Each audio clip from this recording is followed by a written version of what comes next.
Yun nga po, based po sa mga tanong po sa mga affidavit, parang nasa gitna po kayo nito, Ginoong Leonardo, parang natuturo na kayo po ang nasa gitna.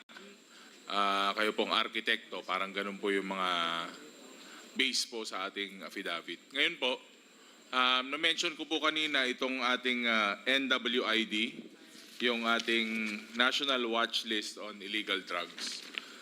Pero sa mga matagal-tagal na po na ating hearing, Mr. Chair, Ginoong Leonardo, meron po silang marami pong nagbabanggit na apparently dalawa po yung drug list.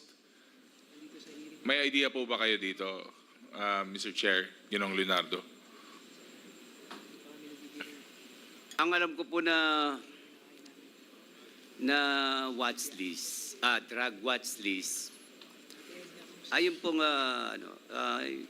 may pinapakita po si former president sa TV, yun po yun ang pagkakaalam ko na watch list po.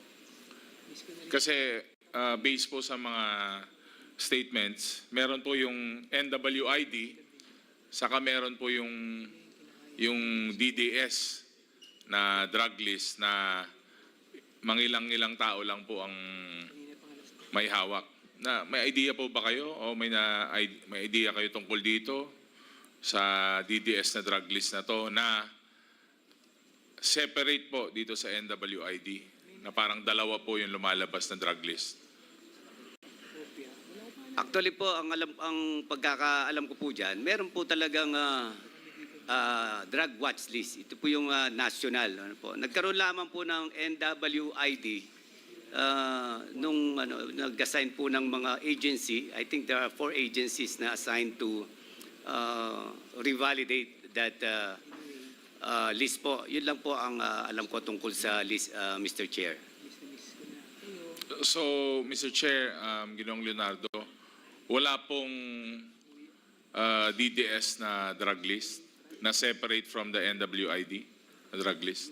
Wala po akong alam na separate na drug watch list, Mr. Chair. Kasi based po dun sa mga nakarang hearings natin, parang yung pong pangalawang drug list na yon, dun po nilalagay yung mga hindi ka alyado, hindi ka kampe, yung mga may personal na hindi sila gustong ginawa. At ang kadalasan pong lumalabas na parang secretariat ng drug list na to, yung pangalan nyo po, Ginoong Leonardo.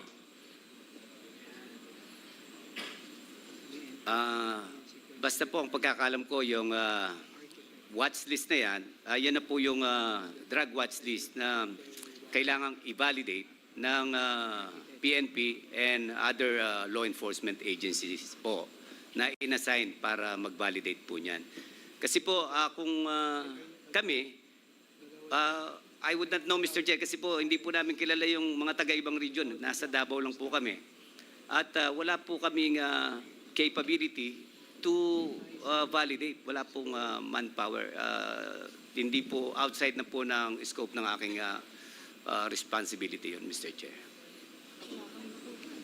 Pero Mr. Chair, parang ang hirap naman pong paniwalaan na hindi nila alam yung nangyayari sa mga ibang region. Kasi nga po, meron pong reports na naisasubmit sa kanila. So, kung sakaling yung ang ginagamit na NWID at saka meron din pong vetting from the PIDEA,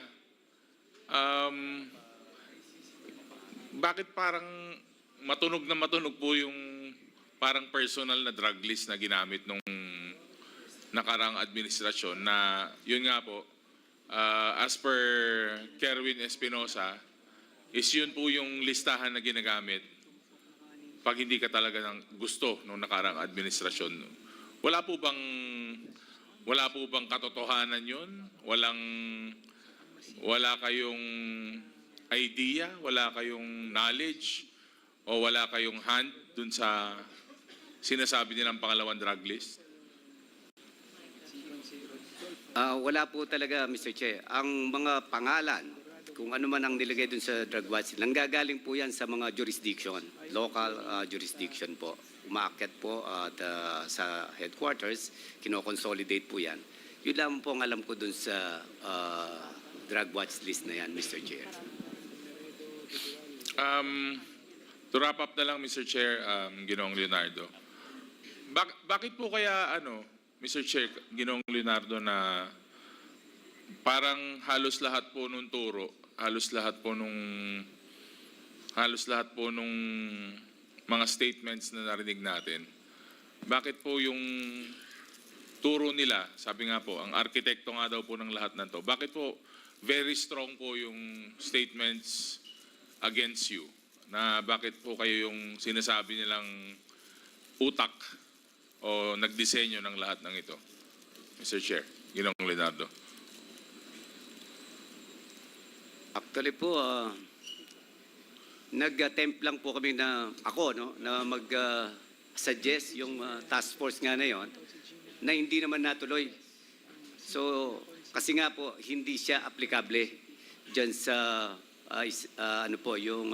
ang nasunod po ay yung double barrel po talaga. Hindi po natuloy yung sinasabi nilang inarkitekto ko na task force. Wala pong nabuong task force.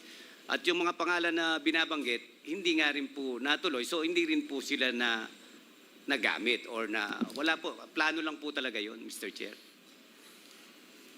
In closing, Mr. Chair, kaya nga po, kaya po tayo nagtanong ng mga at nagbigay ng mga ganong punto. Kasi nga, alam natin ang Oplan double barrel ay legal yan. May polisiya po yan. Pero yung nga pong sinasabi nilang pangalawang drug list, yun po yung mga verbal orders, yung mga pronouncements, at syempre, baka nasabi pong hindi nga natuloy kasi hindi siya polisiya. Verbal po siya at yung mga orders galing taas po, salita lang po para po undocumented at hindi mahahabol. Yun lang po, Mr. Chair. Thank you very much. Okay, salamat. Thank you, Congressman Ortega.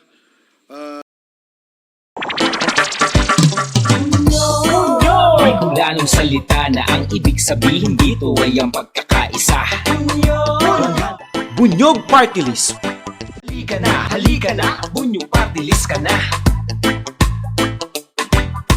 Halika na, Bunyog Party List ka na. Sa susunod, ang atinang suportahan, Bunyog Party List, nagtataguyod ng katotohanan, lumalaban para sa bayan.